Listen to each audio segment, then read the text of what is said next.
At Christmas dinner at home, my niece pointed at my daughter and said, "Grandma says you're the maid's kid." Everyone laughed. The sound didn't fade, it multiplied.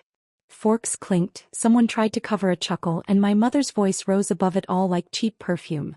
Sweet, overwhelming, fake. "Children repeat what they hear," she said with that practiced smile. I stared at her across the table. Her pearls gleamed under the chandelier, and the red wine in her glass looked almost black. My daughter Emma sat beside me, her small fingers trembling in my palm. That's when I stood up. I didn't say a word. I just took Emma's hand, lifted her coat from the back of her chair, and walked out. The laughter followed me to the hallway like an echo I'd never forget. Outside the air was freezing, sharp, clean, honest. Emma's breath fogged the glass as she whispered, "Did I do something wrong, Mom?" I knelt beside her, my throat tight. "No, baby. You did everything right. Some people just forget what kindness sounds like." Back home, the Christmas tree lights flickered like they were struggling to stay alive. I unplugged them. Silence finally filled the room. My phone buzzed near midnight. A message from Dad. "Make sure you send the utility payment tomorrow." No apology. No acknowledgement. Just entitlement dressed as normalcy. I stared at the words for a long time. Then I typed slowly, deliberately. "You will get what you deserve." I hit send. Emma had fallen asleep on the couch, curled under a blanket patterned with stars. I brushed her hair from her face and whispered a promise I'd never said out loud before. No more begging for love that should have been ours by right. The next morning would begin differently. By sunrise I'd made up my mind. No more covering bills for family. No more helping out until things get better. Things never got better, they just got heavier. And every dollar I sent their way bought me one more insult wrapped in politeness. I brewed coffee in silence, the scent filling the small kitchen of the home I paid for. Emma stirred awake, rubbing her eyes. "Are we going back to Grandma's?" I smiled softly. "Not today, honey. We're doing something better." When she was settled with breakfast and her favorite cartoon, I opened my laptop. 4 years I'd managed all the household payments. Dad's utilities, Mom's credit card, even my brother's temporary car loan. My name was on everything. Not anymore. With one click I canceled the autopay for every account tied to my salary. Then I sent an email to the bank manager. Subject line, "Immediate freeze on shared accounts." Each keystroke felt like taking back a piece of myself. By noon the manager called. "Miss Turner, just confirming, you're removing access for your parents and your brother from all linked utilities and auto drafts?" "Yes," I said calmly. "Effective immediately." He hesitated. "Understood. I'll notify them when the freeze is complete." The moment I hung up, my heart started pounding, not from fear but release. Years of emotional labor collapsing into a single quiet victory. That evening I lit a single candle at the table. No decorations, no noise. Emma and I had dinner, just the two of us. As she giggled over mashed potatoes, I realized peace didn't need witnesses. The phone began buzzing again. Mom, Dad, even my brother. I turned it face down and let it ring. Let them find out the hard way what "you'll get what you deserve" really meant. The storm started by noon the next day. First came Mom's voice message. All sugar-coated venom. "Sweetheart, the power company said the payment bounced. Must be some mistake. Fix it before your father gets upset." Then Dad's message followed, all bluster and ego. "You know your responsibilities. We raised you. Don't embarrass the family over a few bills." I almost laughed. Responsibilities? I'd been their financial safety net since college. The invisible provider for a family that never once asked how I was managing as a single mom. By afternoon my brother called. "What's going on?" "Mom said the heat's off." I didn't hesitate. "Then maybe you should use your degree for something other than blaming me." He went quiet. "Wow.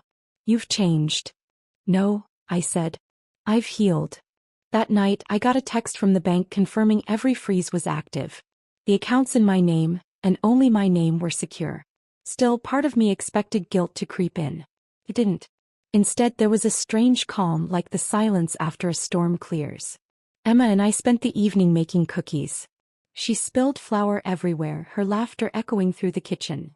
The sound of a life untainted by shame or control. Later, as she drifted to sleep, I scrolled through old messages. The birthday reminders I'd sent to Mom that went ignored, the The Christmas photos she'd never commented on. All those small one-sided efforts to belong. I deleted every thread. When the phone rang again, I didn't even check the screen. I just whispered to myself, let them feel absence for once. Because absence was all they ever gave me. Tomorrow I knew they'd come knocking, and for the first time in my life I was ready to answer. The knock came right on schedule. 3 sharp raps just like always. My father's rhythm, the kind that announced authority before the door even opened. I glanced at Emma, who was coloring on the living room rug, her world still innocent. Stay here, sweetheart, I said softly. When I opened the door, there they stood, Mom, Dad, and my brother, shivering in the December cold but still full of arrogance. Dad didn't waste time. The gas and power are off. What game are you playing, Madison? It's not a game, I said, keeping my tone even. It's called accountability. Mom's lip curled. You've lost your mind. Family takes care of family. I let the silence hang before replying. You're right. But family also doesn't humiliate a child in her own home, or steal from her account. My brother scoffed. We didn't steal. You owe us. For what? I asked. For being born your scapegoat? For paying your bills for 6 years while you lived rent-free. The heat rose in my chest, but I didn't yell. I just stepped aside and pointed toward the driveway. See that car? Paid off last week. My name's on the deed now, and the utilities. Everything. You don't have access anymore. Dad's face reddened. You'll regret this. You can't erase blood. I met his eyes, calm. Blood doesn't give you permission to bleed me dry. Mom's hand trembled as she reached for my arm, but I stepped back. Leave before I call the police, I said quietly. They hesitated, the moment they realized the control was gone. Then without another word they turned and walked to their car. When the door closed I locked it once. Then twice. Emma looked up from her drawing. Are they mad? I smiled faintly. No, baby. They're just learning what boundaries feel like. By morning the phone was a war zone of notifications. 20 missed calls. 8 voicemails. Half from Mom crying, half from Dad demanding. But one message stood out, a bank alert. Someone had tried to log in using my old credentials. I sat at the kitchen table, sipping coffee as the sun spilled through the blinds. Predictable. They weren't used to hearing no, so now they were trying to find another way in. I forwarded the alert to my attorney, then called the bank directly. Flag every attempt from that region, I said. If they try again, I want documentation. The manager's voice was firm. Understood, Ms. Turner. Your security settings are ironclad. I hung up, feeling something new, safety.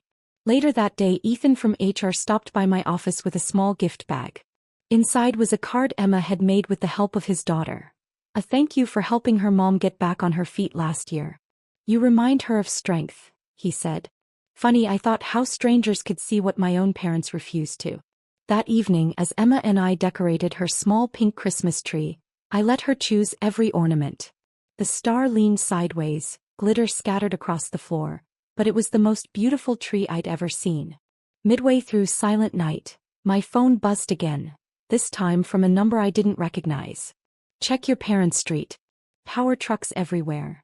I stepped outside, cold wind biting my cheeks. A quick search confirmed it.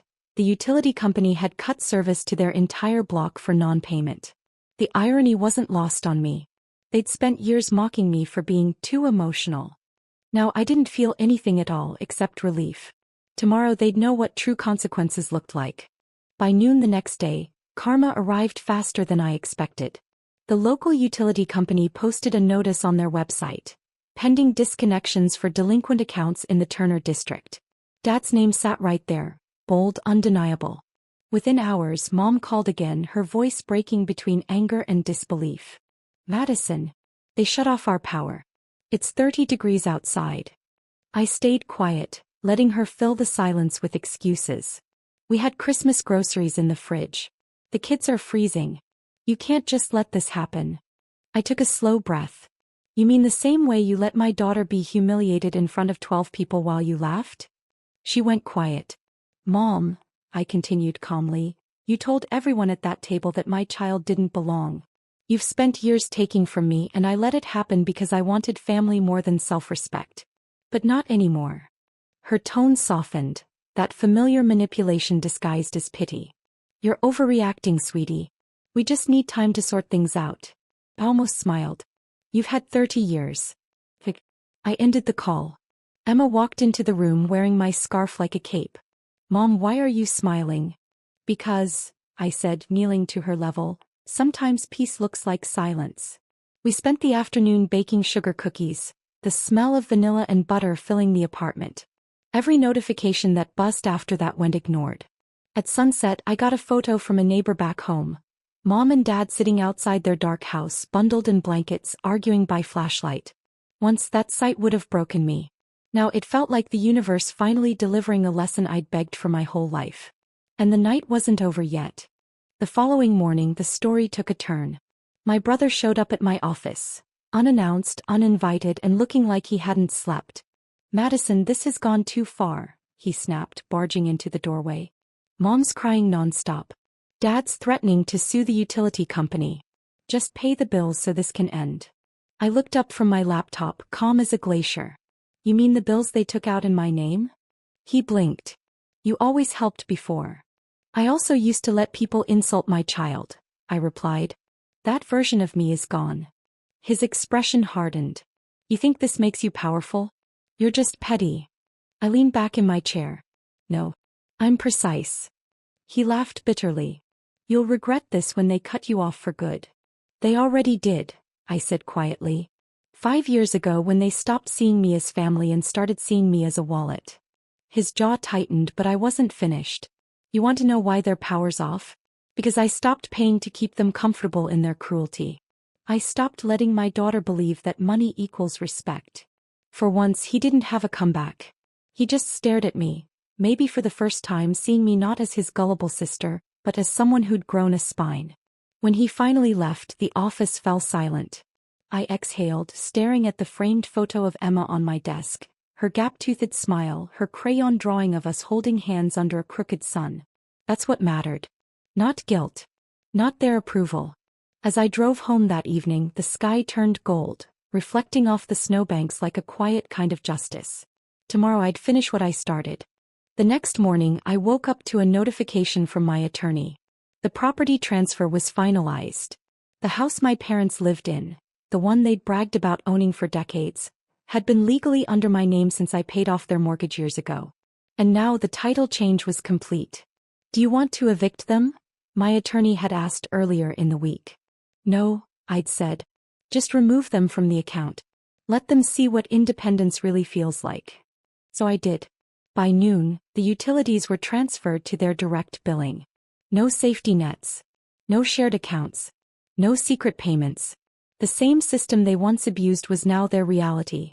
Fair, documented, unchangeable. At 2 p.m. Dad called. His voice wasn't angry this time, it was quiet. You really did it. I really did, I said evenly. But I didn't do it to hurt you. I did it to stop you from hurting us. He exhaled. Your mother's devastated. I know, I whispered. So was I when she laughed while they called my daughter the maid's kid. A long silence followed. Then he said, barely above a whisper, we went too far. That was the first honest thing I'd heard from him in years. I hope you'll fix it, I said, because I'm done cleaning up everyone else's mess. When the call ended, I stood by the window as soft snow began to fall. Emma ran up, pressing her small hand into mine. Can we build a snowman, Mom? Yes, I said, smiling.